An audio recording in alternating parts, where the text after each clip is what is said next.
বাংলাদেশ জামায়াতে ইসলামীর আমির ডাক্তার শফিকুর রহমান বলেছেন, শেখ হাসিনা সরকারের আমলে সারা বাংলাদেশকে একটি কারাগারে পরিণত করা হয়েছিল।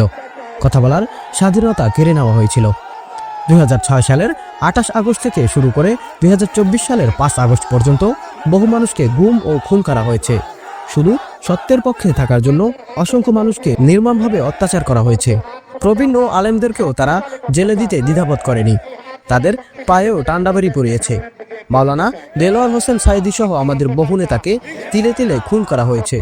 রবিবার দিবাগত রাতে আমিরের বরিশাল সফর উপলক্ষে গৌরনদী বাস স্ট্যান্ডে এক পথসভায় প্রধান অতিথির বক্তব্যে জামায়াতে ইসলামীর আমির ডাক্তার শফিকুর রহমান আরও বলেছেন, আমাদের আকাশে কালো সূর্য এবং কালো মেঘ ঘোরাফেরা করছে, তাই আমাদের সতর্ক থাকতে হবে। দেশের জন্য জীবন দেব, তবুও দেশের এক মুঠো মাটি কাউকে দেব না।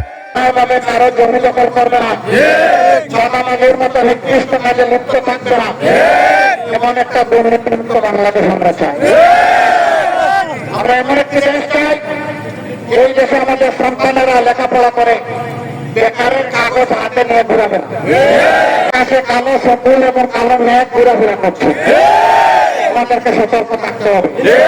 আমাদের অঙ্গীকার আল্লাহ তাআলার দরবারে, যে দেশে আল্লাহ আমাদেরকে পয়দা করেছেন, জীবন দিব, এই দেশের এক ইঞ্চি মাটি কাউকে দেবে না।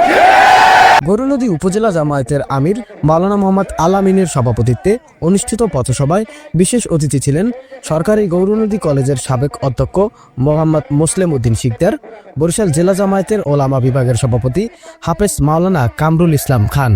এ সময় আগৈলঝাড়া উপজেলা জামায়াতে আমির অধ্যাপক মোহাম্মদ আলাউদ্দিন মিয়া, গৌরনদী উপজেলা জামায়াতের সাবেক নায়েবে আমির মাওলানা জাকির হোসেন, উপজেলা জামায়াতের সেক্রেটারি বাইজিদ হোসেন শরীফ, পৌর জামায়াতের আমির হাফেজ মাওলানা মোহাম্মদ হাফিজুর রহমান, সেক্রেটারি অধ্যাপক আজিজুর রহমান সহ অন্যান্য নেতৃবৃন্দরা উপস্থিত ছিলেন।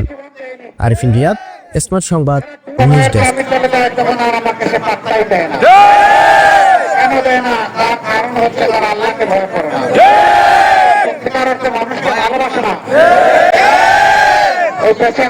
আমাদের বাগানকে এলোমেলো করে দিতে চায়।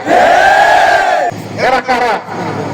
এরা ওই সমস্ত লোক প্রথমে মিষ্টি মিষ্টি কথা বলে, যারা পরস্পরকে আল্লাহর জন্য ভালোবাসে, আল্লাহ তাদেরকে তার জান্নাতে জায়গা করে দেবেন ইনশাআল্লাহ।